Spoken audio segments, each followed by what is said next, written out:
sei se você já percebeu, mas tem muita coisa aqui na Terra que nos ajuda. Alguém aqui, por exemplo, já precisou de advogado? Ajuda, não ajuda? Sim ou não? Você está num problema jurídico, uma questão assim, que o advogado ajuda muito. Terapia ajuda? Sim ou não? Ajuda. Tem muita coisa que ajuda. Livros ajudam. Existem profissionais liberais que são importantíssimos para algumas situações que a gente está passando. Tem muita coisa que ajuda. Mas eu vim percebendo, quanto mais você debruça sobre a Bíblia, estuda sobre a vida, observa as pessoas, tem muita coisa que ajuda, mas só uma coisa resolve.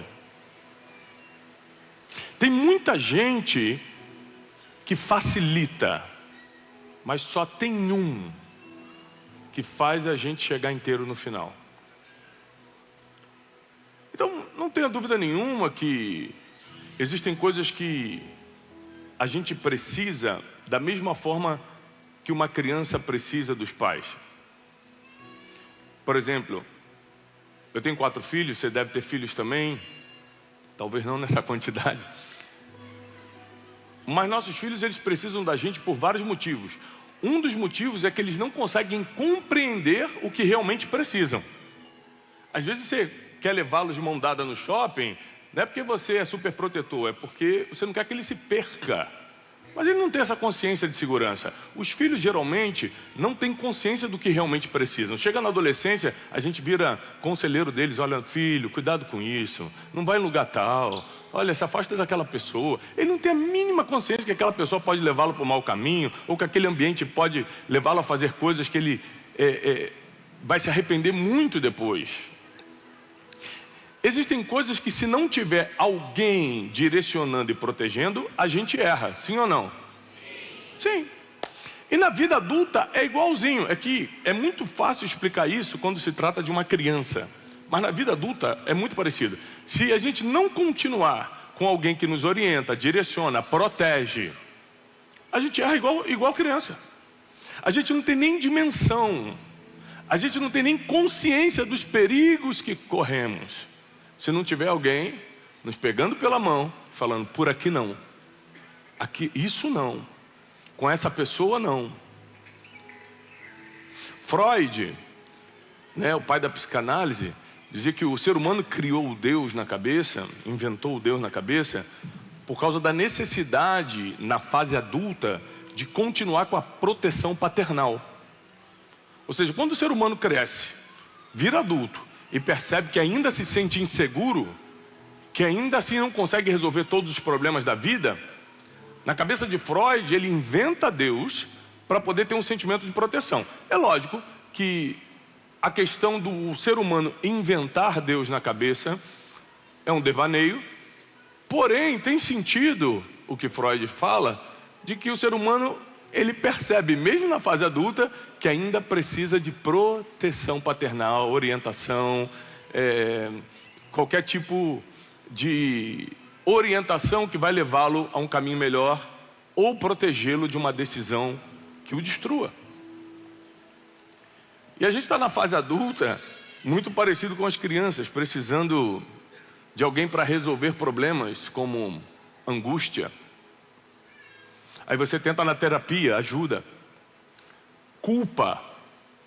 Aí você tenta trabalhar mentalmente, autoanálise, aquela autoaceitação, autoconhecimento. Ajuda. Só não resolve. Lidar com gente difícil, tem vezes que você não queria a guerra, mas a guerra chegou até você, agora você vai ter que lutar. Existem muitas coisas na fase adulta, como tristezas profundas, que podem caminhar por uma depressão, traições de todos os tipos, dores na alma, que são muito difíceis de curar. Existem coisas que você carrega desde a infância, e até hoje, consciente ou inconscientemente, você nem consegue ainda se libertar disso. Rejeições. Pessoas que te colocaram de lado e na verdade eram para te proteger. Pessoas que te machucaram profundamente. E eram pessoas para o contrário. Eram pessoas para criar um muro de proteção sobre você. E foram justamente as pessoas que te fraudaram, feriram. subtraíram, seja nas emoções ou na matéria. Então, tudo que a gente procurar aqui na terra pode ajudar, mas nada resolve por completo. Tudo ajuda.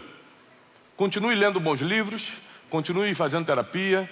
Se você pode ter o melhor advogado, tenha. Se você pode ter o melhor médico, tenha. Mas tudo isso é só uma ajuda, porque só uma coisa resolve.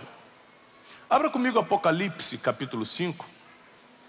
Vamos começar pelo último livro da Bíblia, o livro da revelação dos últimos tempos.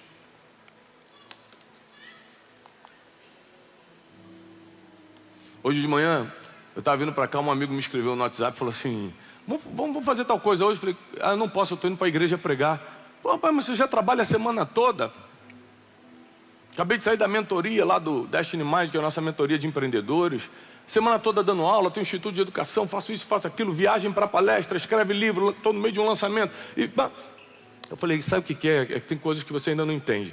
É que uma pessoa que experimentou o perdão de Deus um dia, vira missionário no outro dia. Quem passou pelo perdão, vira missionário rapidinho, começa a entregar a palavra. Eu acabei de subir uma mensagem no meu YouTube, que é: você não é o que fizeram de você. É João capítulo 4, quando eu explico que Jesus conversa com aquela mulher de Samaria, que teve 5 maridos e o 6º não era dela. E até ali, a mulher demorou anos, criando multidão de pecados e erros, acabando com a reputação dela. No outro dia, ela já é uma missionária de Jesus e ganha a cidade de Samaria toda para Cristo. Ou seja, quem experimentou o perdão não consegue mais ficar parado. Quando você vê crente parado, não está pregando, não está ensinando a Bíblia, não está trazendo: vamos lá para a igreja comigo. Ontem, eu escrevi com umas 3, 4 pessoas, falando: vamos para a igreja amanhã. Porque quando você passou pela redenção, você fala: não dá para ficar calado. As pessoas precisam saber que tem perdão disponível, tem salvação eterna disponível, tem cura para os problemas que ninguém nesse mundo cura. Tem solução para o que parece sem solução.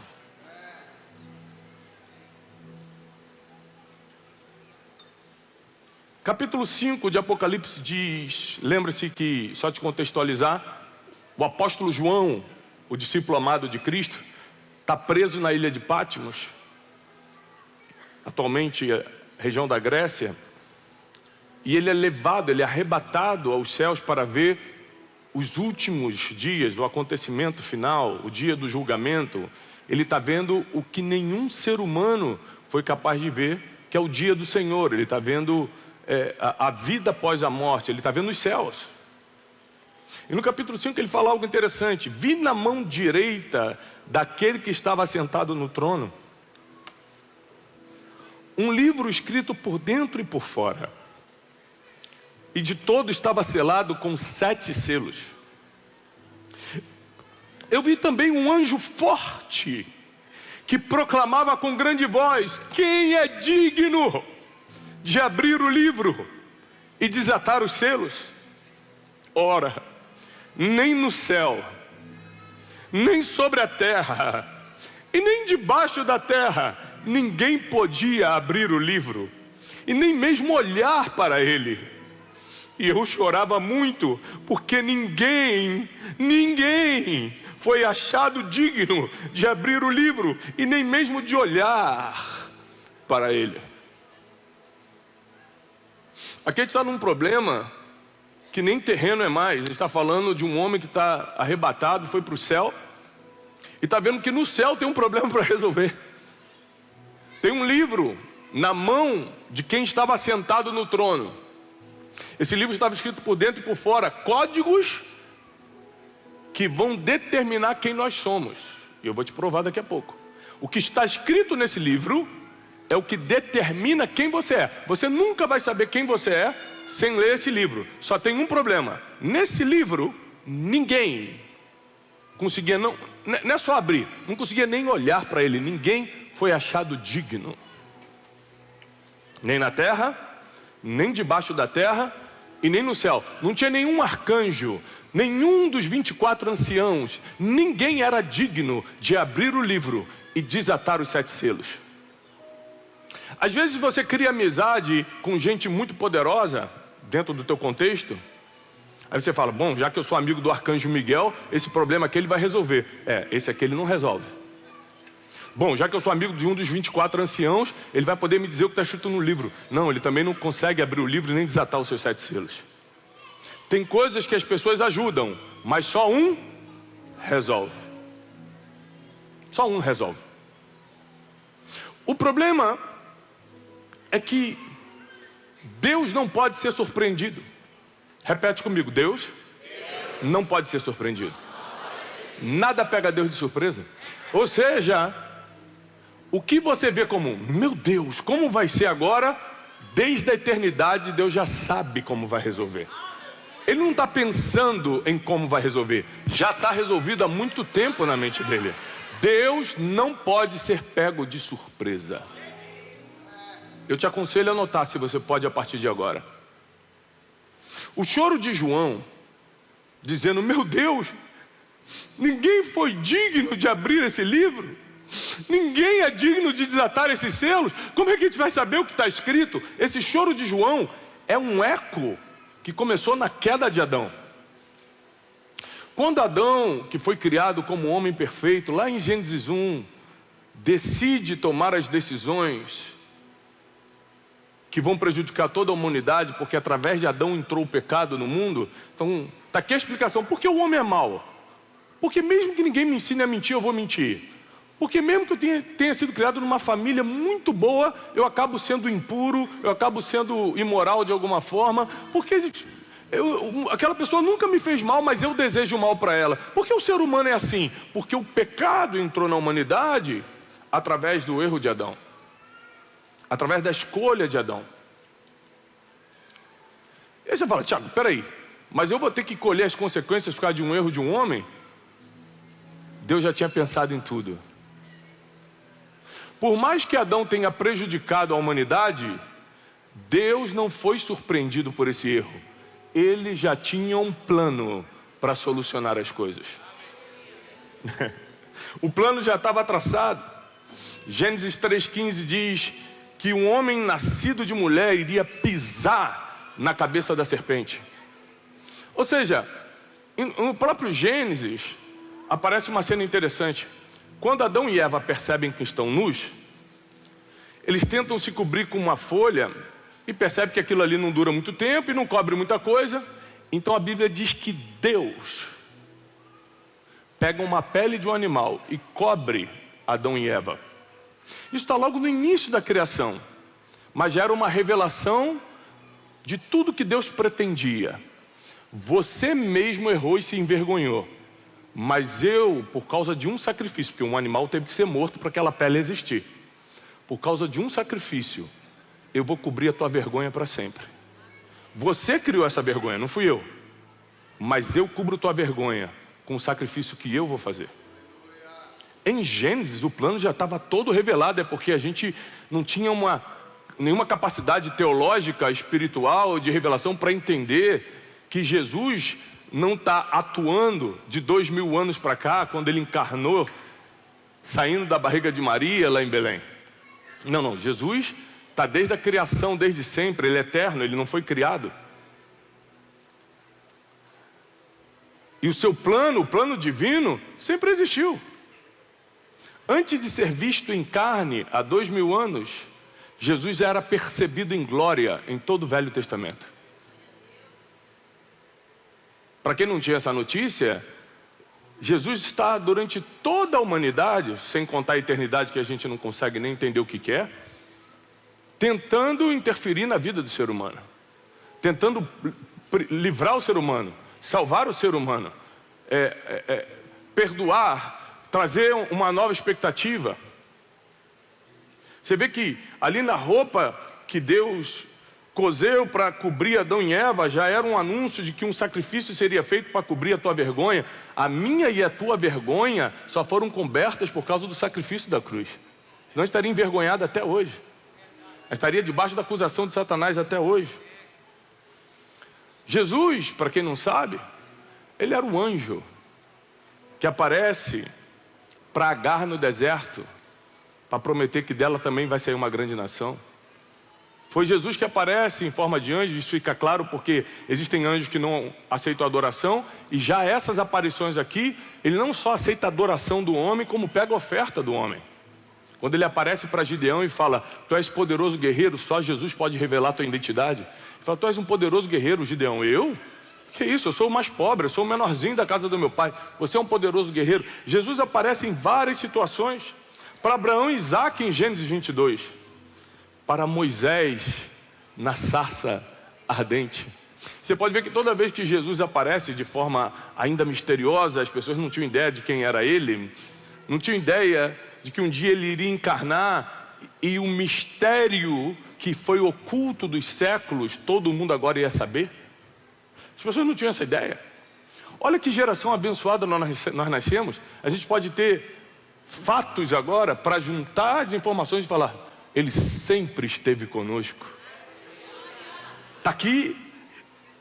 Ele era o quarto homem da fornalha. Quando Sadraque, Mesaque e Abidnego caem naquela fornalha, e o rei Nabucodonosor fala: matamos. E quando olha, eles ainda estão vivos. E fala: não jogamos 3? Aquecemos a fornalha 7 vezes mais. E tinha 4 homens andando. É Jesus falando: não importa o que armem contra você, eu estou te provando há milênios que eu vou estar na fornalha que você estiver. É Jesus falando o seguinte: talvez você tenha que ir para a fornalha, mas nem cheiro de fumaça vai ficar na tua roupa. Ele era o príncipe do exército do Senhor lá com Josué.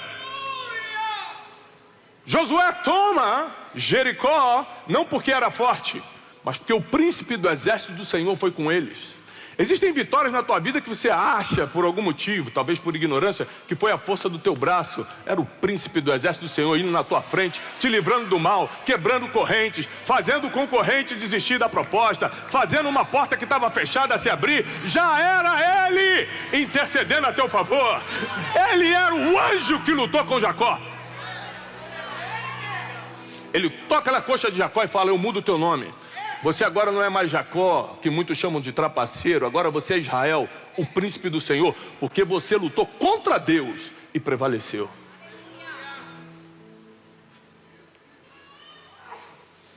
Ele era a coluna de nuvem e de fogo que guiava o povo no deserto. O povo do deserto nunca tinha escutado o nome de Jesus, e Jesus já se manifestava misteriosamente como uma nuvem que dava sombra de dia e fogo que iluminava a noite. Ele era o sinal por onde ir e por onde não ir. Desde sempre ele foi nosso guia, desde sempre ele foi o orientador, desde sempre ele foi o Waze do ser humano, o Google Maps, que nos leva para o destino final em segurança e no tempo correto. Sempre foi assim. É que esse mistério estava escondido, não tinha sido revelado ainda. Ele era a rocha que dava água para o povo no deserto. Jesus nunca deixou um dos seus morrer de sede. Quem tem sede, ele fala: pode vir que eu dou água. E não é qualquer água não, eu dou água viva, para você nunca mais ter sede disso aí que você tem. Essa necessidade de aceitação, essa falta de amor próprio, essa angústia que não sai nunca, essa culpa que Deus já perdoou o teu passado, mas você insiste em querer lembrar. Se você beber da água que eu dou, porque eu sou a rocha que dá água no deserto. Beber água quando você está em casa na geladeira não tem nada a ver com você estar no deserto morrendo de sede. E Jesus fala assim: ó, está no deserto? Não tem geladeira no deserto? Eu sou a rocha que faz sair água para você. Ou seja, eu crio algo que não existe, só para você beber, só para você ser abençoado. O Antigo Testamento coloca em sombras esse mistério que há 2000 anos foi revelado claramente na encarnação de Cristo. Quando esse espírito protetor que guiava os seres humanos, que fazia as coisas acontecerem, realmente começa a se revelar. E a Bíblia diz que ele veio para os que eram seus, mas os seus não receberam. Às vezes você fica chateadinho porque alguém não gosta de você. Às vezes você se sente rejeitada porque a colega do trabalho olha torto para você, Jesus, que antes de se encarnar já tinha feito tudo isso, quando vem perfeito e sem pecado ao mundo, nem o seu povo, os judeus, queriam recebê-lo. A sua galera, o seu povão, matou um homem perfeito. Falou que ele enganava o povo, chamaram ele de Beuzebu, diabo. Imagina o que vão fazer com a gente que é cheio de erro. Você está querendo ser aceito pelas pessoas? Você não leu a Bíblia não? Jesus fez tudo certinho e cuspiram nele, rasgaram a coluna aqui, o lado dele, furaram as mãos dele, bateram em Jesus, tiraram o sangue de Jesus, a pancada. Várias vezes pegaram pedra para apedrejá-lo, ele teve que fugir. Caluniavam Jesus, dizendo que ele estava enganando o povo, tentando destruir a lei de Moisés. Você imagina um homem que era perfeito, que nunca fez mal para ninguém, sofrendo tudo isso calado. E a gente fica revoltadinho quando alguém quer atacar a gente, quando alguém fica contra a gente. Se a gente erra, às vezes a gente até merece alguns sofrimentos que passamos, mas Jesus era perfeito e passou por tudo isso. Ele fica 33 anos na terra, sem pecado, mas perdoando pecados, sem erros, mas não apontando o seu erro. O único tipo de... A Bíblia diz que ele não veio para condenar o mundo, ele veio para salvar o mundo. O único tipo de pessoa que Jesus discutia, batia de frente, era o hipócrita. O único tipo de pessoa. É a pessoa que botava o dedo na cara dos outros, mas estava cheio de erro por dentro, que se fazia de especial por fora, mas era sepulcro caiado por dentro. O pecador mesmo, ele falava: vai meu filho, vai embora, a tua fé te salvou. A mulher pega em flagrante adultério, ela fala assim: querida, minha filha, onde estão teus acusadores? Ela foram embora, ele falou: nem eu te condeno, vai e não peques mais. O problema de Jesus, quando estava em carne e passou esses 33 anos ensinando o Evangelho, não era com o pecador, que o pecador ele veio para perdoar mesmo, era com o hipócrita. Era com quem, sendo pecador, porque todos os homens pecaram e carecem da glória de Deus, segundo o apóstolo Paulo em Romanos, é que o homem, sendo pecador, queria apontar o outro. Se incomodava com o erro do outro, em vez de se incomodar com seus próprios erros. E nesses 33 anos que ele passa na terra, ele faz milagres, perdoa pecados, restaura pessoas, casamentos, levanta pessoas desesperançadas. E quando chega o momento da cruz, que era a morte mais vergonhosa da época do Império Romano, a cruz não foi vista, como não é até hoje, como uma vergonha, mas como uma quitação de dívida. A cruz foi a quitação de dívida por tudo que nossos antepassados, nós e os que virão depois de nós fizeram, fizemos e ainda faremos. Ele já pega tudo isso e quita no sacrifício. Ele fala: você ainda vai fazer muita vergonha nesse mundo, meu filho. Deixa eu logo fazer um sacrifício que vai cozer uma roupa para cobrir a tua vergonha. Porque quando chegar o dia do juízo final, você não vai estar nu diante de Deus. Você vai estar coberto por um sacrifício que Deus vai entender que você é filho. Que você é filho e vai falar: pode vir, bendito do meu Pai. Vem que eu vou te mostrar a casa que eu preparei para você. Não foi pelas tuas obras, foi por causa do plano eterno que já estava escrito. Deus não foi surpreendido pelo teu erro, Deus não foi surpreendido pelas obras de Satanás. Ele já estava preparado para resolver o que nem tinha acontecido ainda.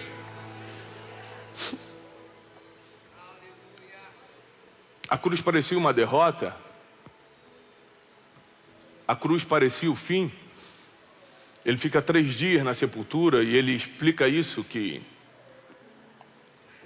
quando os fariseus questionam ele, ele fala: nenhum sinal vou dar para vocês, a não ser o sinal de Jonas, que fica 3 dias no ventre escuro de um grande peixe. E esse foi o sinal. Jesus ficou 3 dias no sepulcro. No 3º dia ele ressuscita. Passa 40 dias ressurreto, dando as últimas instruções para os discípulos. E depois dos 40 dias, a Bíblia diz que ele começa a subir aos céus com muita gente presenciando. Cerca de 500 pessoas foram testemunhas oculares da subida de Jesus aos céus. Mais de 1000 pergaminhos do primeiro século foram encontrados de pessoas dizendo que viram Jesus.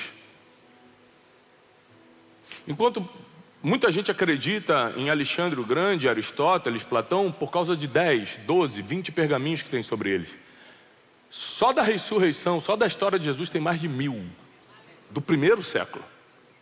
Então, se a gente for por arqueologia, se a gente for por história, é matemático acreditar que Jesus morreu e ressuscitou.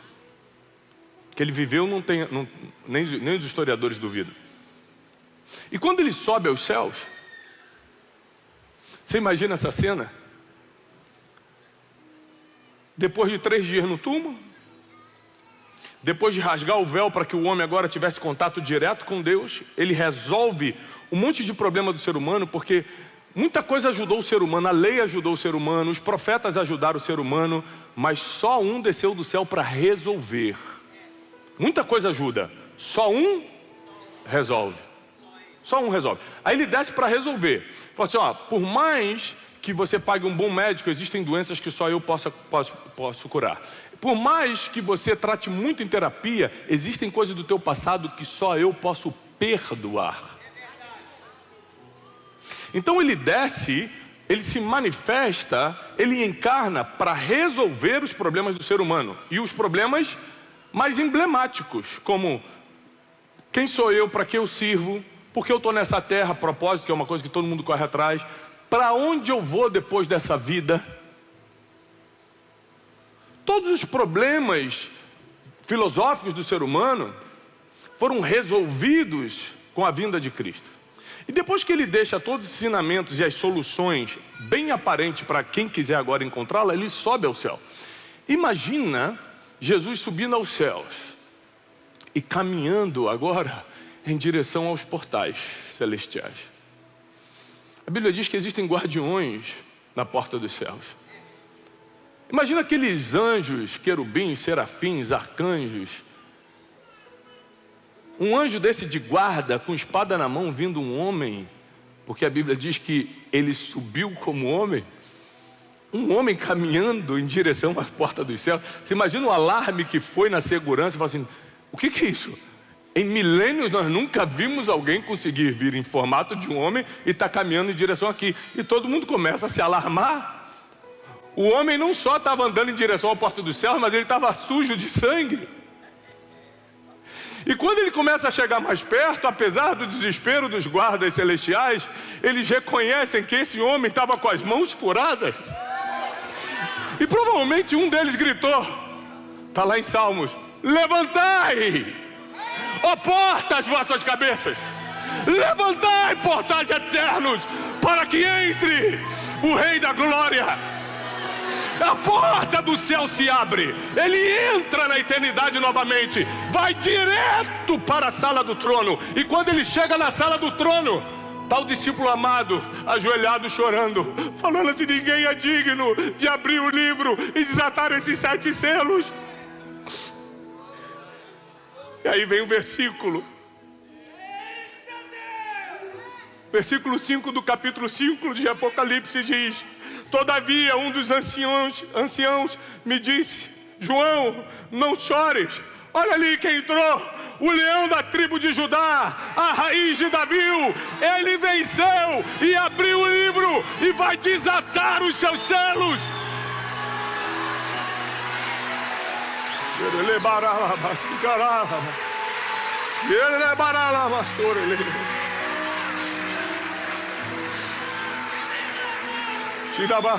E quando tomou o livro, quando ele tomou o livro, os 4 seres viventes e os 24 anciãos prostraram-se diante do cordeiro que entrou, tendo cada um deles harpas e taças de ouro cheias de incenso, que são as orações dos santos. As tuas orações estão sendo guardadas para esse dia aqui, ó. E eles entoavam um novo cântico dizendo, digno és de tomar o livro e de abrir-lhe os selos, porque foste morto e com o teu sangue compraste para Deus todos os povos, tribos, línguas e nações. E aqui entra o que estava escrito no livro, que você só pode saber agora porque Jesus desatou os seus selos. E para o nosso Deus fomos constituídos reis e sacerdotes, e reinaremos sobre toda a terra.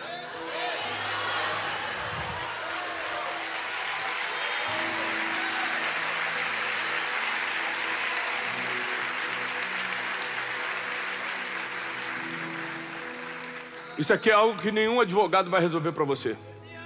Não tem advogado que te defenda no juízo final. Não tem médico que cure feridas que estão tão profundas, porque não existe ainda um raio-x que bata a chapa da tua alma. Existem coisas na tua família que são multigeracionais, que se o Espírito Santo não for lá e tirar, continua passando de filho para filho. Mas o que estava escrito nesse livro que ninguém conseguia abrir é: vocês vão reinar sobre toda a terra. Eu vou fazer de você reis e sacerdotes. Ei, Dona Maria, que serve cafezinho hoje, você vai ser uma rainha e uma sacerdotisa. Você que está desempregado e acha que não é nada, você pode continuar sendo humilhado por alguém aqui na terra. No céu, você vai reinar sobre todas as coisas. Você que tem seus complexos de inferioridade, você que se acha nada, você pode melhorar aqui na terra, ainda dá tempo para melhorar, tá? Não precisa ficar nessa baixa autoestima não, mas no céu seremos todos reis e sacerdotes. Todo o sacrifício de Jesus foi para ter o poder único que resolve esse livro, para abrir e falar o seguinte: eu vou constituir vocês reis e sacerdotes, e agora vocês vão governar sobre toda a terra. Seus pecados, não me lembro mais. Eu escrevo um novo futuro para vocês. Eu resolvo o problema que ninguém aqui na terra pode resolver. Eles podem ajudar, ou tentar ajudar. Tem problema que só eu resolvo, diz o Senhor.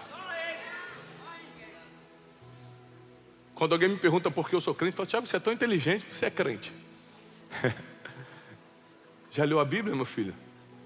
Se você começar a ler a Bíblia, você vai entender quem você é. O apóstolo Paulo vai começar nas suas 13 cartas da lista de coisas que nos tiram do céu. Até mesmo inimizades. Não está falando com alguém. A Bíblia diz: de forma alguma herdarão o reino dos céus. Você começa a ler a Bíblia, você começa a falar: meu Deus, eu estou frito. A pessoa que fala assim: eu não preciso de Deus, é porque nunca leu. Porque se ler, vai dobrar os seus joelhos e vai falar: tem misericórdia de mim, que sou homem pecador. E sabe qual é a grande graça da palavra? Deus nunca rejeitou alguém que foi com o coração quebrantado e contrito diante dele. Nunca. Nunca. Ele já rejeitou hipócrita. Ele já rejeitou as pessoas que insistiram em continuar no erro. Não quem errou, quem insistiu em continuar no erro. Agora, quem chegou, independentemente do que fez, diante dele com o coração quebrantado e contrito, ele fala: pode vir, que foi justamente por você que o plano eterno foi traçado. Aliás, eu tenho até uma roupa nova para você, que é fruto do sacrifício. Vai cobrir toda essa tua vergonha, tua depressão, teu passado, teus problemas familiares. Eu vou te cobrir, porque no dia final vai ser por essa roupa que eu estou te vestindo que Deus Pai vai olhar para você e falar: esse é digno de entrar, pode vir. Você não é digno pelo que fez, você não é digno porque deu uma oferta na igreja, você não é digno porque ajudou o pobre, você é digno porque Jesus te vestiu com as vestes ideais para o dia da salvação. Jesus fez isso por você. E eu encerro dizendo: continue buscando ajuda, porque nós não somos nenhum tipo de ignorantes para fugir das ajudas humanas. Se precisar de terapia, vai. Precisa de psicólogo, vai. Precisa de médico, pelo amor de Deus, vai. Precisa estudar para melhorar teu português, estude. Precisa estudar para um concurso, faça o melhor cursinho que você puder. Precisa passar por um processo de treinamento, de mentoria para ser uma pessoa melhor, passe. Mas saiba que tudo isso só ajuda. Mas só um resolve. E se você já tem esse que resolve na tua vida, aplauda o Senhor, porque Ele vai continuar, Ele vai te abençoar, Ele vai te levar para outro nível. Fica de pé e vamos orar. A nossa oração hoje é uma oração fácil. é: Jesus, eu te escolho para sempre. Não me abandona. Tanta gente já me deixou de lado, mas não me deixa de lado. Tanta gente gostaria que eu morresse, tanta gente gostaria que eu fosse punido pelos meus erros, mas perdoa meus pecados e me leva salvo para o reino celestial, como diz o apóstolo Paulo em Timóteo. Deus me levará salvo para o reino celestial, diz o apóstolo Paulo. Uma oração tão simples. Eu já errei tanto, Senhor, e tu tiveste paciência comigo. Eu já fui por caminhos loucos, e tu insististe em ir lá com muita calma, deixar 99 ovelhas, ir lá buscar a rebeldezinha que era eu e me trazer de volta. O que eu te peço é: dá-me forças para te seguir até o fim, porque a Bíblia diz que aquele que perseverar até o fim será salvo. Não é aquele que perseverar no domingo, não é aquele que lê a Bíblia de vez em quando, é quem perseverar até o fim. Esse espírito que você está sentindo agora, essa glória que está rodeando agora, não pode ser hoje, tem que ser até o fim. Pague o preço de cada dia viver menos para você. Até porque a Bíblia deixa claro que já não vivo mais eu, mas Cristo vive em mim. Ele comanda meus dias, Ele abre portas e fecha as que não são para mim. E qualquer coisa que acontece na minha vida, eu entendo que é melhor para mim, porque Ele viu o futuro e eu só consigo enxergar um palmo diante dos meus olhos. A nossa oração é simples: Senhor, eu não quero sair nunca mais da Tua presença. Não me larga. Me algema contigo, numa algema eterna, que ninguém consiga nos separar mais. Comece a orar pedindo agora: Senhor, me une a Ti para sempre. Senhor, faz a Tua obra na minha vida para sempre. Perdoa meus pecados, escreve meu futuro. Senhor, eu quero estar contigo para sempre. Obrigado pelo sacrifício, obrigado pela Tua revelação. Obrigado porque Tu és o único que resolve, o único que é digno de abrir o livro e desatar os seus selos, o único que merece toda a honra, toda a glória e toda a exaltação. Te entregamos, Senhor, nesta manhã, tudo que somos, tudo que temos, tudo que viermos a ser, reconhecemos que vem de Ti. E aqueles que reconhecem, aplaudam o Senhor com toda a sua força. Eu desejo paz. Deus vai apagar o teu passado, vai limpar o teu nome e vai escrever teu futuro. Porque tem tanta gente preocupada com a sua reputação, mas abrindo mão do que Deus acha. Porque arrependimento é quando você está preocupado com o que Deus acha sobre o que você fez. Agora, remorso é quando você está preocupado com o que os outros vão espalhar de você. Aí você fica arrependido de ter feito, devia ter feito, fulano vai fofocar, e não sei o que, papai. Isso é remorso. Arrependimento você não está nem aí. Não quero nem saber. Eu quero saber se Deus vai me aceitar de volta. Não caminhe com pessoas. Escuta esse conselho. Não caminhe com pessoas que te lembram de onde você saiu, que te lembram da lama que Deus te tirou. São pessoas que querem de alguma forma ferir o que Deus fez na tua vida, porque não existe nada mais nobre do que o que Jesus fez na tua vida. E a partir de hoje, ninguém tem autoridade para apontar o dedo para você. Quando o dedo de Deus abaixa, o dedo do homem não se levanta contra. Programa Boas Notícias com Tiago Brunet. Eu quero trazer uma palavra hoje à noite para você, baseado numa palavra, numa mensagem muito famosa da Bíblia, João capítulo 4. Às vezes a gente acorda e vai para o nosso dia a dia sem notar várias coisas. Às vezes a gente se acostuma com algumas dores, por exemplo. Você está sofrendo algum tipo de pressão, você está com uma desvantagem financeira já há algum tempo, você está com um sentimento, com as emoções fora do lugar, mas depois de muito tempo vivendo isso, você acaba não sentindo mais, você meio que acostuma. A mesma coisa é para uma vida religiosa, porém não espiritual, ou seja, você consegue cumprir o rito religioso, por exemplo, vir à igreja, mas você não é uma pessoa realmente espiritual, porque no dia a dia você faz o que quer, e aí no início você se sentia meio acusado, depois a tua carne te insensibiliza e você não consegue mais escutar o Espírito Santo, aí nada te toca mais, e aquilo vai normalizando e você acorda e vai fazendo o que tem que fazer no seu dia. Acorda ou vai estudar ou vai trabalhar, faz o que você tem que fazer e não percebe que é mais um dia da tua vida indo embora, que nunca mais vai voltar, e você está repetindo as mesmas coisas. Tudo é normal para você. Tudo é mais um dia. E uma mulher, ela levantou em um dia comum, em um dia normal, e foi fazer o que ela fazia. Foi fazer o que as mulheres daquela época faziam. Ela foi até um poço tirar água. Ou seja, não era nada extraordinário, era o trabalho dela comum, diário. As mulheres naquela época iam cuidar das coisas e uma delas era trazer água do poço para dentro de casa, para poder cozinhar, para poder fazer higiene, etc, etc. Não é lógico, não existia encanamento na época. Em João 4, nós vamos ler uma mensagem bem conhecida que eu quero que você talvez enxergue por um outro prisma, um outro lado. E diz assim a partir do versículo 5. Chegou, pois, a uma cidade samaritana chamada Sicar, perto das terras de Jacó, que Jacó dera ao seu filho José, e ali estava a fonte de Jacó, estava esse poço. Cansado da viagem, assentara-se Jesus junto à fonte, por volta da hora sexta. A hora sexta no Cronos Romanos é meio-dia, mais ou menos. Então, por volta de meio-dia, Jesus estava muito cansado, né?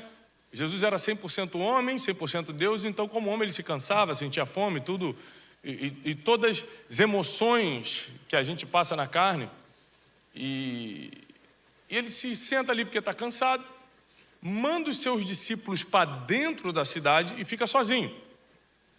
Quando ele fica sozinho, chega uma mulher para tirar água do poço. Até aí tudo bem, os dois estavam na sua rotina. A rotina de Jesus era de aldeia em aldeia pregando, normal, rotina, e a rotina dela também super normal, vou lá tirar a água, que é o serviço que me cabe. Mas de repente começa um diálogo, que vai mudar tudo. Essa mulher acordou achando que seria um dia normal, e foi o dia que mudou para sempre o destino final dessa senhora. Não mudou a semana dela, não mudou a reputação apenas, mudou o destino final. O que vai acontecer depois de você fechar os olhos na terra. Essa mulher, sem ter a mínima ideia, porque a gente não consegue prever o dia de amanhã, você não tem a mínima ideia, você tem a programação do que vai acontecer amanhã. Ideia, certeza nenhuma. Você não sabe nem se vai acordar. Mas geralmente se a gente acorda bem, a gente pega e vive o nosso dia normalmente.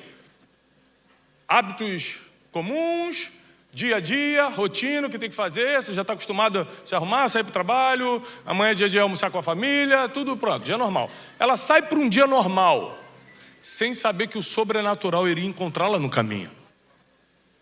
Mas tem alguns motivos para isso acontecer. Não pense que é do nada. Nada é do nada. Tudo foi gerado de alguma forma. Tudo foi gerado de alguma forma. Existem pessoas que entraram aqui porque é rotina para elas vir à igreja. Meu caso, 45 anos eu vou à igreja. Eu nasci num lar cristão.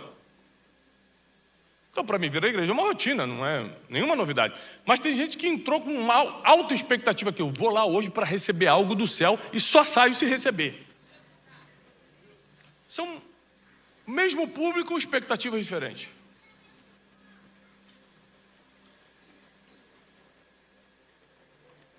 Estava ali a fonte de Jacó, cansado da viagem, assentara-se Jesus junto à fonte, na hora sexta.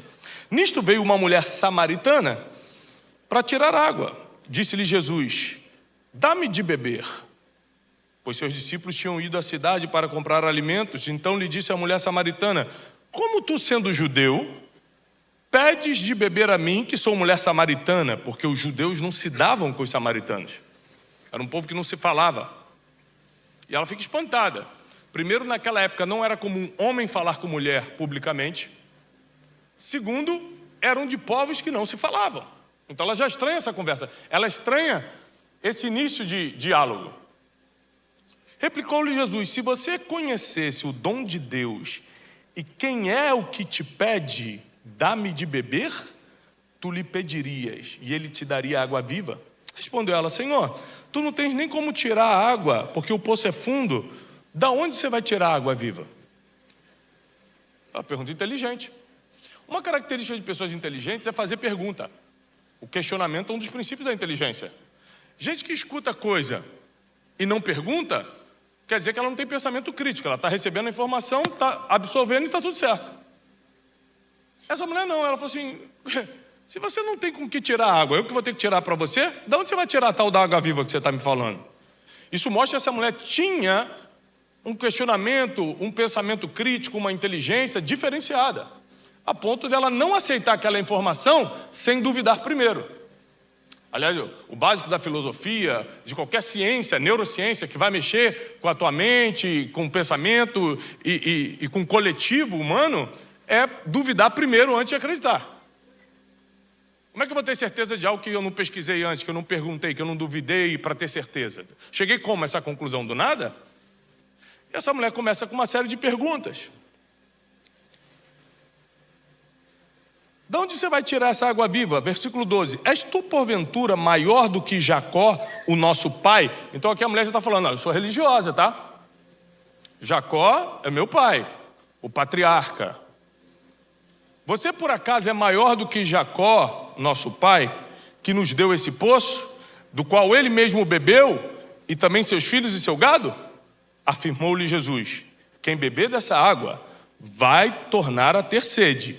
Aquele, porém, que beber da água que eu lhe der, nunca mais terá sede. Pelo contrário, a água que eu lhe der será nele uma fonte a jorrar para a vida eterna. Tem muitas coisas que a gente já está inserido na religião, mas continua procurando lá fora porque a gente ainda está com sede. Você já está na religião. Você já sabe todos os ritos, eu vou provar que ela sabia todos. Ela estava já inserida já. Mas ela ainda tinha uma sede. Ou seja, porque enquanto Jesus não te deu a verdadeira água viva, você pode estar aqui dentro ainda com sede de coisas lá de fora. Você ainda está procurando uma aceitação neurótica através da vida de alguém. Se o fulano não me aceitar, eu não sou ninguém. Se eu não passar naquele emprego, eu vou me sentir menor. Você está procurando algo em pessoas, porque a verdadeira água viva ainda não entrou em você. Então você está de copinho em copinho no poço. Continuando. E para quem vai anotar, é muito importante você começar a anotar. Disse então a mulher, versículo 15: Senhor, dá-me dessa água para que eu não tenha mais sede e nem precise vir aqui para buscá-la. Disse Jesus: tá bom, vá lá, chama o teu marido e vem para cá. Ao que lhe respondeu a mulher: não tenho marido. Replicou-lhe Jesus: bem disseste, não tenho marido, porque 5 maridos você já teve e o que agora está com você não é teu marido. Isso você disse é verdade. E aqui vai começar uma cena mais complexa, porque até aqui a conversa estava boa, me dá um pouquinho de água, aí começou a dar uma espiritualizada: mas você é maior do que Jacó? Não, mas a água que eu tenho é vida eterna e vai jorrar de você e tudo. Do nada Jesus fala assim: chama lá seu marido. Repara que ele vai dar um confronto nela, ele vai fazer com que ela tenha noção, presta atenção nisso. Jesus vai fazer com que ela tenha noção do estado em que ela está.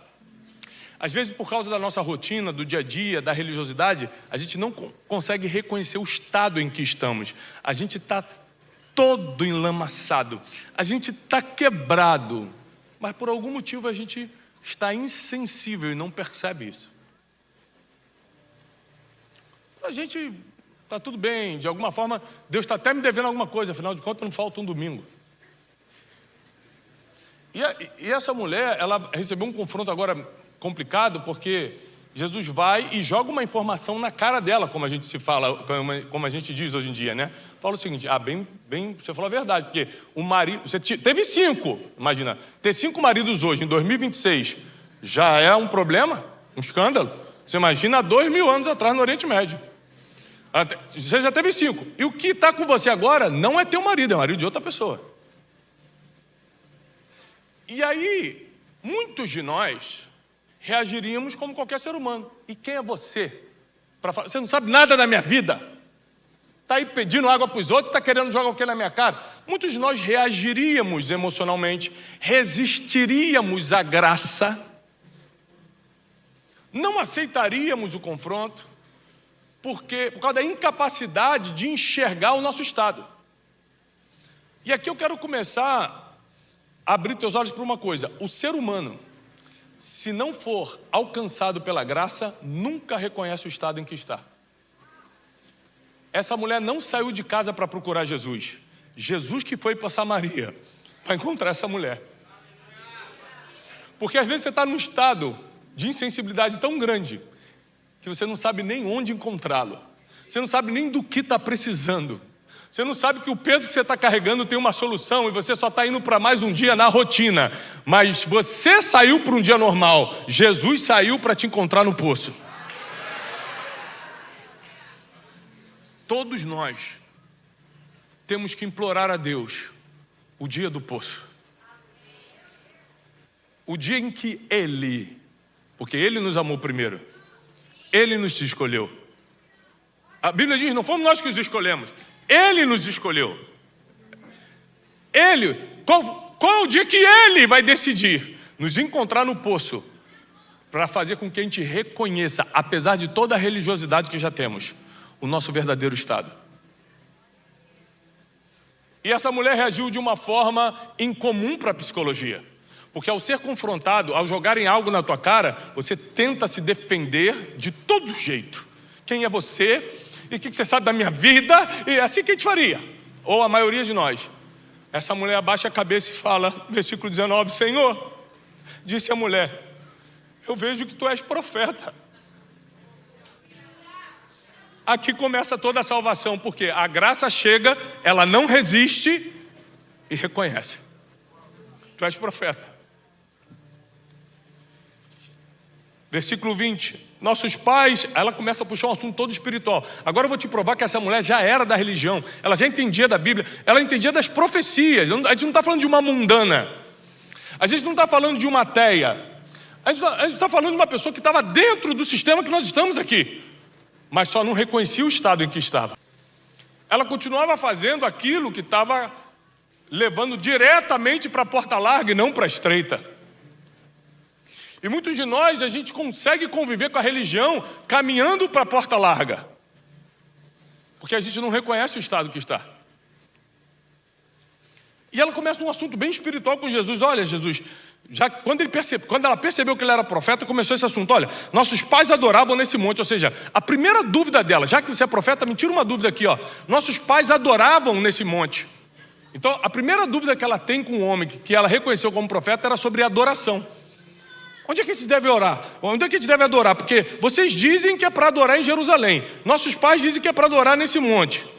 Mas disse Jesus, mulher, pode acreditar que a hora vem que nem neste monte e nem em Jerusalém adorareis o Pai.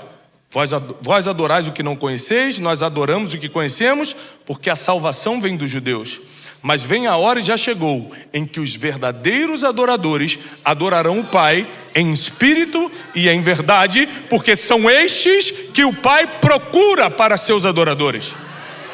Deus é espírito e importa que seus adoradores o adorem em espírito e em verdade. Eu sei, respondeu a mulher, que há de vir o Messias. Gente, começa um assunto mais do que religioso, teológico. A mulher que tem 5 maridos e o 6º não é dela, está falando com Jesus o seguinte, ó, onde é que a gente adora? Jesus, olha, já não é mais em monte nenhum. Está chegando a hora, que vai ser depois da morte e ressurreição de Cristo, que em qualquer lugar você vai abrir teu espírito e Deus vai te escutar. Você vai adorar em espírito e em verdade, não vai precisar mais de um lugar físico. Ela é mesmo? Porque eu estou sabendo que está para chegar o Messias. A mulher já tinha uma informação messiânica. Olha o que ela fala. Eu sei, respondeu a mulher, que há de vir o Messias, chamado Cristo, e quando ele vier, nos anunciará todas as coisas. Disse-lhe Jesus, pela primeira vez no seu ministério, Jesus vai falar isso. Sou eu. Sou eu que falo contigo, eu sou o Messias. sequer para os seus discípulos ele tinha dado a sua verdadeira identidade ainda. Para essa mulher pecadora, largada, que buscava água ao meio-dia, e o horário das mulheres buscarem água é pela manhã, mas para não conviver, a convivência social devia ser difícil, a reputação dela devia estar destruída. Jesus começa a se revelar quem era a sua verdadeira identidade para essa mulher, porque Deus não faz acepção de pessoas, e Ele não vê como o homem vê, como diz o profeta Samuel, Ele está atento ao coração. Tem gente que era como o fariseu, que fala: Senhor, obrigado, porque eu dou dízimo de tudo, eu não peco, eu sou maravilhoso. Mas tem gente como essa mulher que fala assim: tu és profeta, eu preciso dessa água viva aí. E Jesus é especialista em consertar o que você reconhece que precisa colocar no lugar. Jesus é especialista em trazer de volta o que você reconhece que perdeu.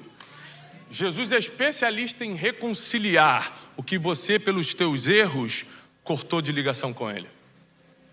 Essa é a função do Filho. Disse-lhe Jesus: sou eu que falo contigo. Nesse ponto chegaram os seus discípulos, se admiraram porque ele estava falando com essa mulher, mas nenhum deles perguntou: por que falas com ela?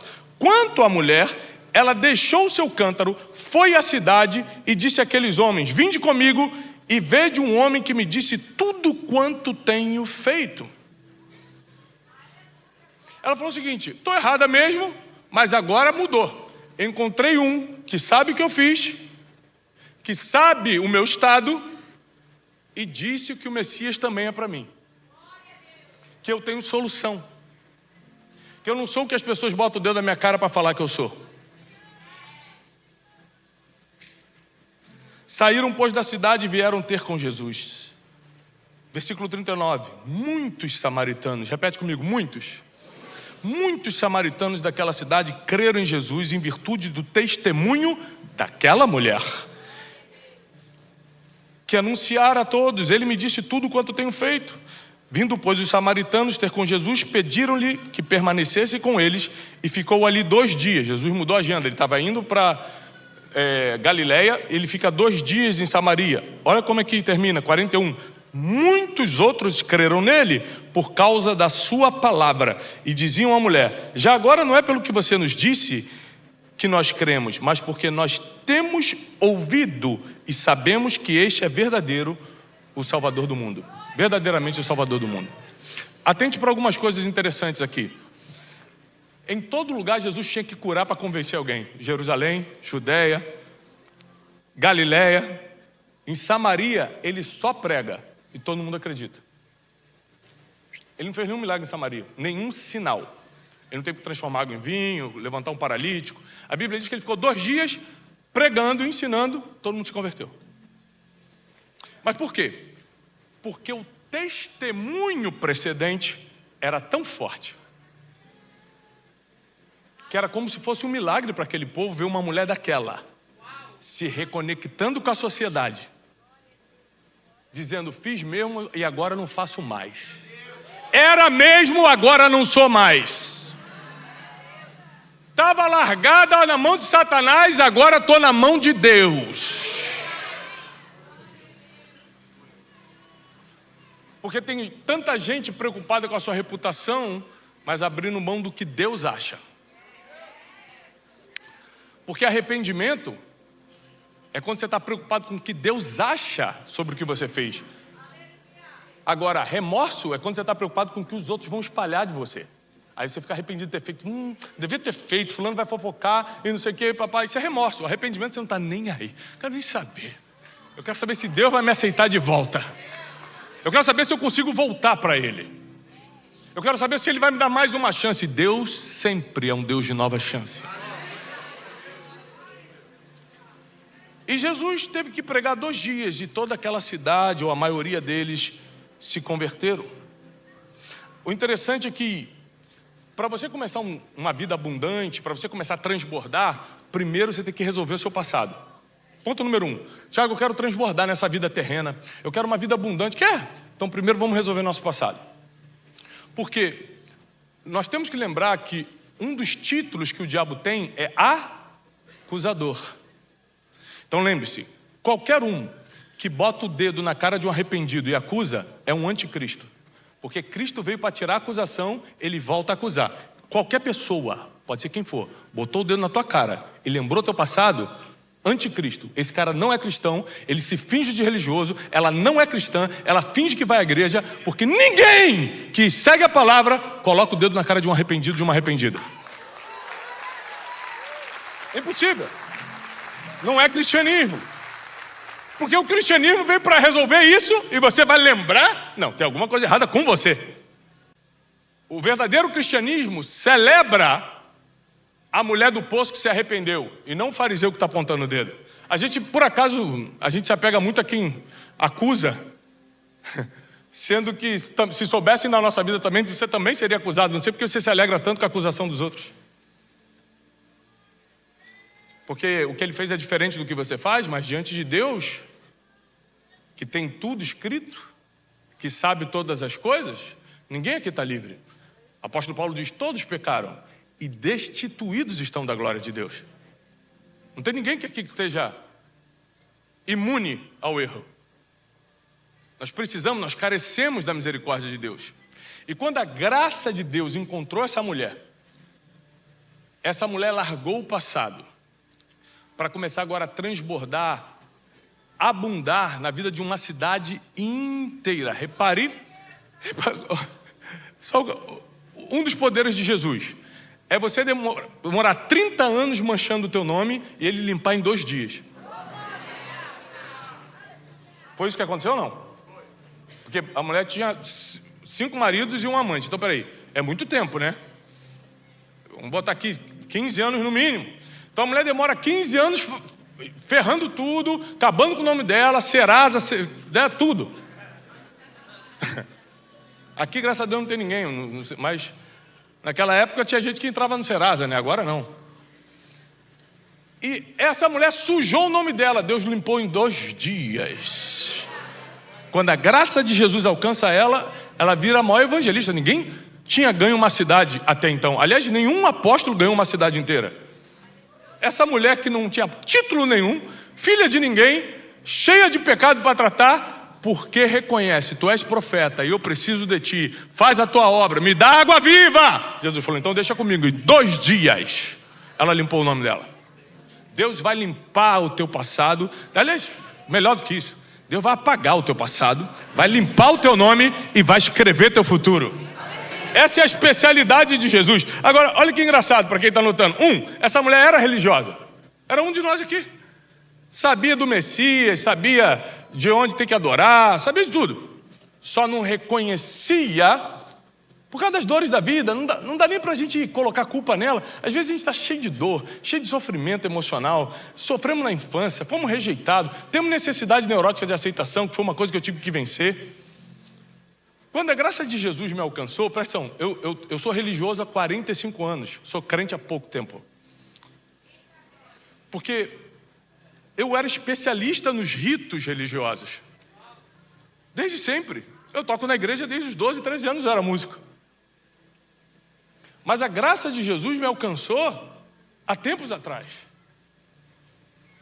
Quando, não por causa de mim, porque eu não reconhecia o estado que eu estava, eu conseguia, por exemplo, na empresa antiga que eu tinha antes de quebrar, se eu tivesse que contar uma história que não era bem verdadeira para ter uma vantagem financeira, eu não via problema nenhum nisso. Então eu ia à igreja domingo, dava meu dízimo, mas durante a semana eu dava uma mentidinha e estava tudo certo. Para mim, gente, é o sistema, é o jogo. Eu conseguia ter uma conversa imoral, depois fingir que não tive, e ia para a igreja domingo, eu adorava, tá tudo bem. Mas quando a graça me alcançou, eu entendi meu estado, eu falei, eu vou para o inferno. Ir na igreja domingo não vai me salvar. Tocar na igreja não vai me salvar. Eu vou para o inferno.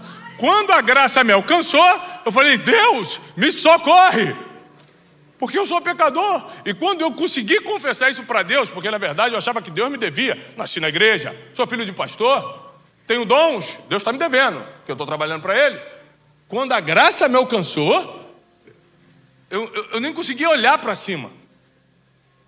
Antigamente eu orava, antes da graça me alcançar, eu orava assim: Deus, tu sabes todas as coisas, providencia o milagre, que eu sou muito fiel a ti e tudo. Eu dava ordens de Deus, eu decreto que até segunda-feira vai chegar na minha vida tal coisa. Pobre pecador. Quando a graça me alcançou, eu fiz igual essa mulher fez. Eu reconheci, fui correndo contar para as pessoas mais próximas que eu devia satisfação, né?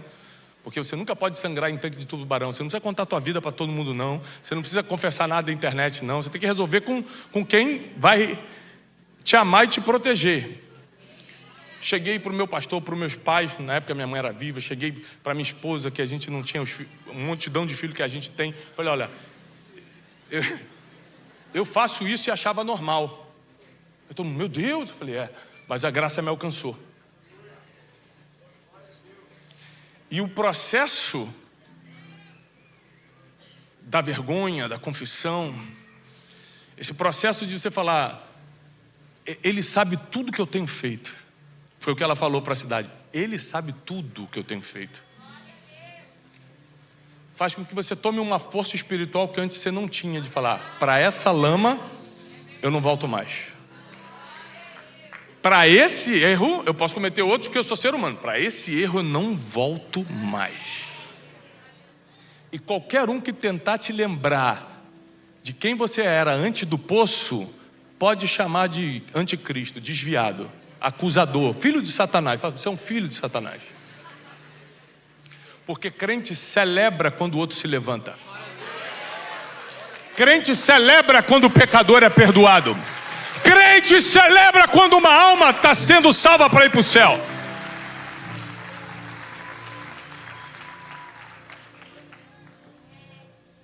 A gente pisa no cristianismo quando celebra a queda de alguém. A gente pisa no sangue de Jesus quando fala: esse cara tinha que pagar por isso mesmo.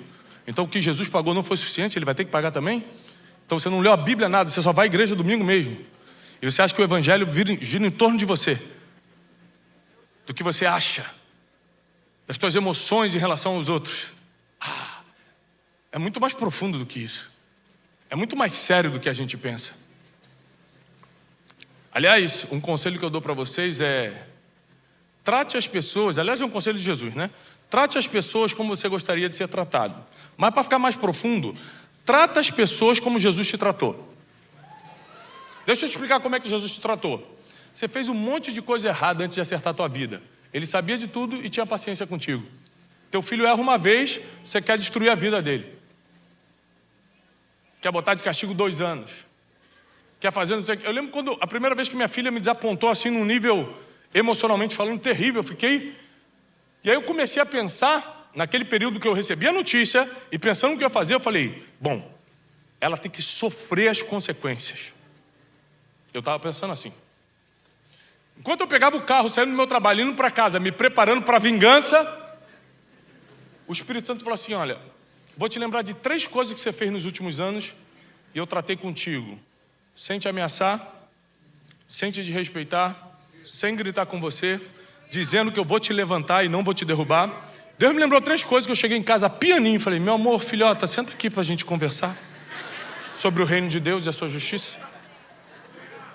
Quando Deus me lembrou como Ele me trata quando eu erro, eu não consigo tratar alguém diferente.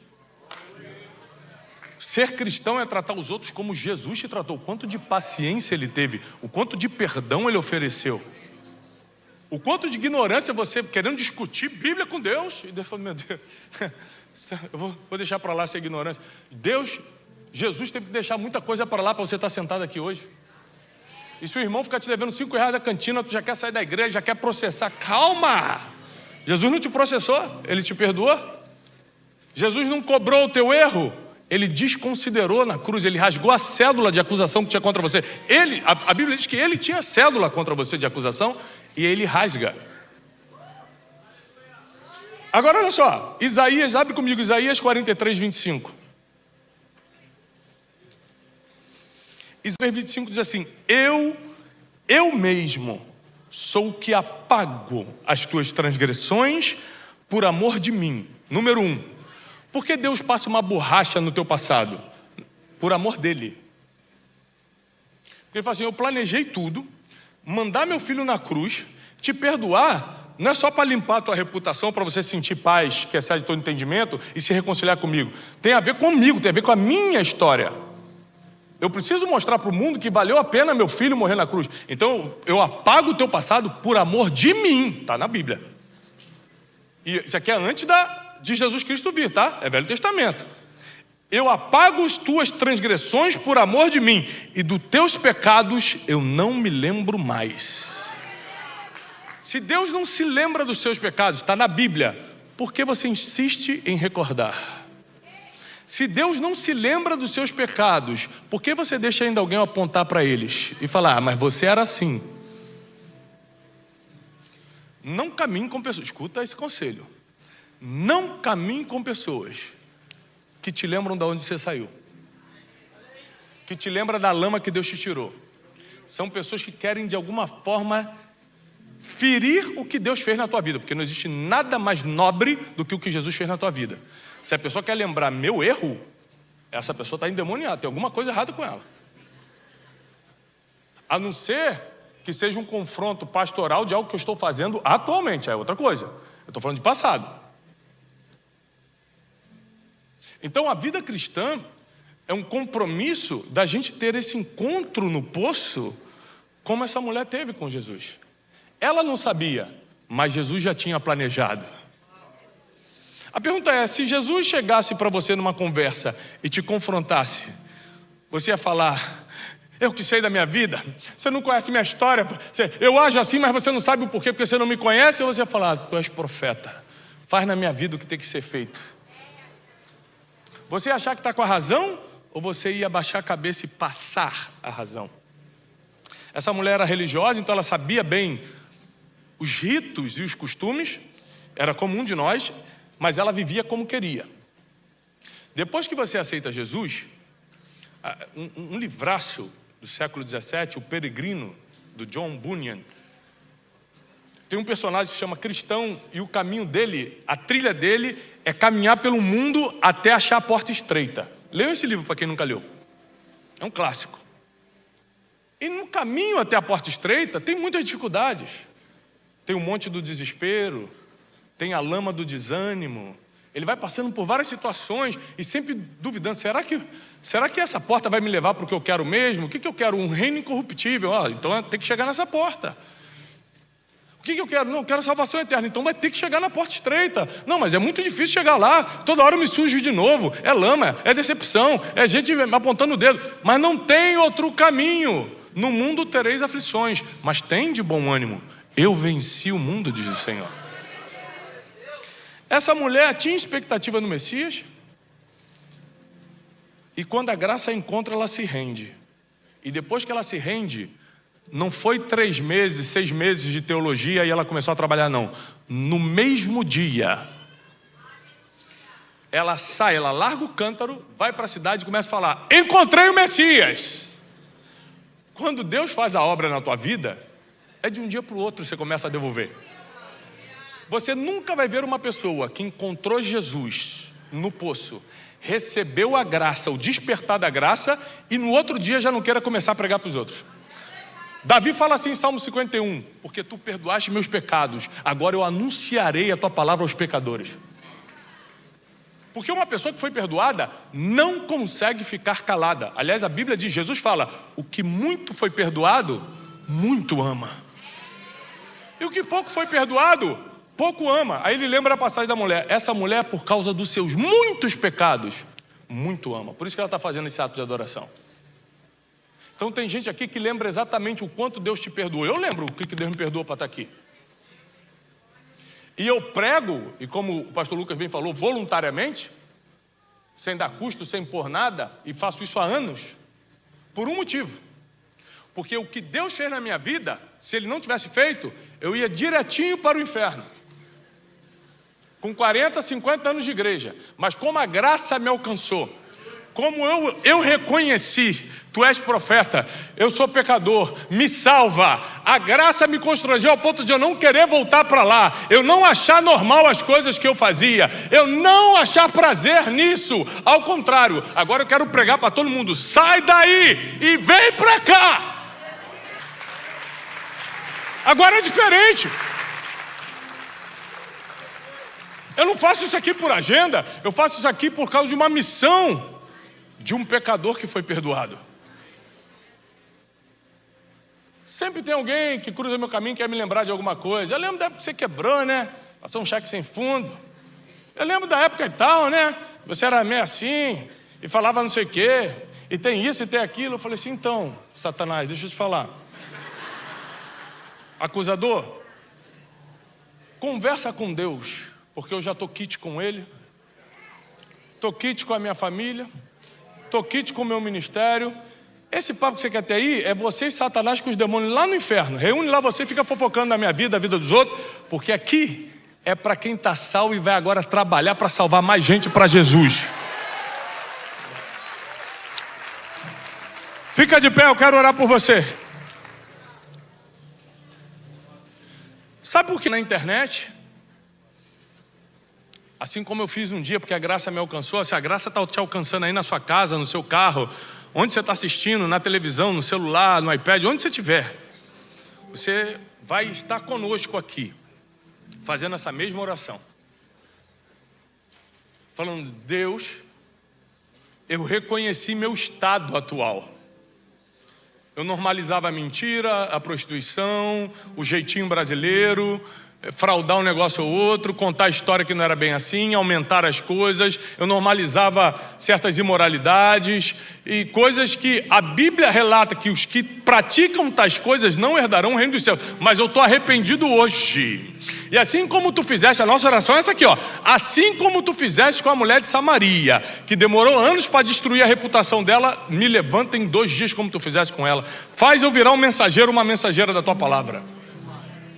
Só é escravo de Cristo, presta atenção, só é escravo de Cristo quem reconhece que Deus tirou da escravidão do pecado. Quando uma pessoa reconhece: Deus me tirou da escravidão do pecado, aí você vira escravo de Cristo, feliz da vida. Até porque o homem precisa ser domado. Muitos foram domados pelo erro. Quando você é domado pelo Espírito Santo, você vira um mensageiro, uma mensageira. E não necessariamente um pregador aqui em cima, não. No teu trabalho, com a tua empresa, Deus às vezes vai prosperar teu negócio para você ter 10 mil funcionários, 5 mil funcionários, ganhar gente para Jesus, alimentar um monte de família. Às vezes vai ser com as artes, vai ser com a música, não necessariamente vai ser falando aqui, mas Deus vai te transformar num mensageiro, numa mensageira. E a partir de hoje, ninguém tem autoridade para apontar o dedo para você. Quando o dedo de Deus abaixa, o dedo do homem não se levanta contra. Nenhum mal te sucederá, praga nenhuma chegará na tua casa. Isso aqui está na Bíblia, não sou eu que estou inventando, não. Deus dará ordem aos seus anjos a teu respeito para te livrar de todo mal. A partir de hoje, começa a tua verdadeira caminhada para a porta estreita. Começa os dias de dizer não. Começa os dias de ficar longe de tudo aquilo que facilitava para você. Começa os dias de cortar certos papos, certas amizades. Você vai ter que sair de alguns grupos de WhatsApp. Você vai ter que parar de ver certas coisas. Não tem jeito. É um novo caminho, é a porta estreita. Não é fácil, mas é garantido chegar inteiro lá no final. E quando você botar a mão na maçaneta dessa porta estreita e abrir, Jesus vai estar do outro lado te chamando pelo nome: vinde bendito do meu Pai. Vem para eu te mostrar a casa que eu preparei para você. E você vai receber a tua coroa inacessível de glória, a coroa da justiça. Você vai receber o teu galardão e vai para todo sempre morar na eternidade com Deus. Essa vida passa muito rápido. Não vale a pena nos entregarmos ao que essa vida nos oferece. Eu vou gastar todos os meus dias, enquanto Deus me permitir ficar nessa terra, servindo ao Senhor. Porque eu sei de onde Ele me tirou. Mesmo sendo nascido na religião, a religião não me serviu de nada. A graça de Jesus que me resgatou. Eu podia ter morrido na religião boa. Religião boa, tem nada para falar dessa religião maravilhosa. Mas eu precisava mesmo era da graça de Jesus. Reconhecer o meu estado. Reconhecer que sem o Espírito Santo nem ler a Bíblia direito eu consigo, nem entender o que está escrito eu consigo. Reconhecer que eu não sou nada, que eu não tenho nada. O pouco que eu conquistei profissionalmente, a relevância, tudo isso foi porque o Espírito Santo me deixou de pé, me deu saúde, me deu sabedoria. Eu não tenho dúvida nenhuma que hoje eu só estou tendo uma vida abundante, transbordando na vida dos outros, porque a graça me encontrou no poço um dia. Foi porque Ele me escolheu.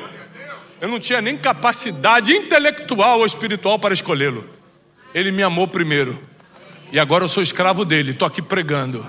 Vem para Ele, se arrepende dos seus caminhos, confessa para Ele, se trata, vai para a porta estreita agora, porque o nosso trabalho aqui na terra vai ser longo. Muita gente precisa escutar o que você tem para dizer. O que foi tua vergonha no passado e te acusava, vai virar teu testemunho.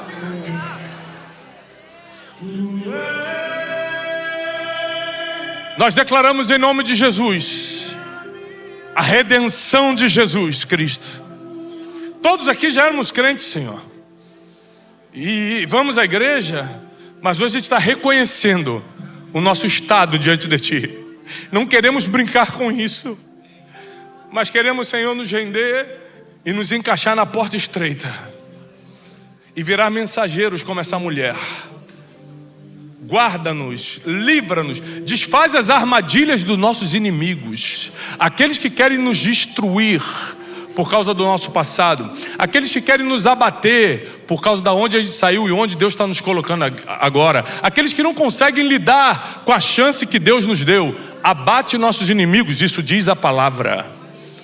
Nós não cairemos no laço do passarinheiro, mas receberemos vida e vida em abundância, como diz a palavra.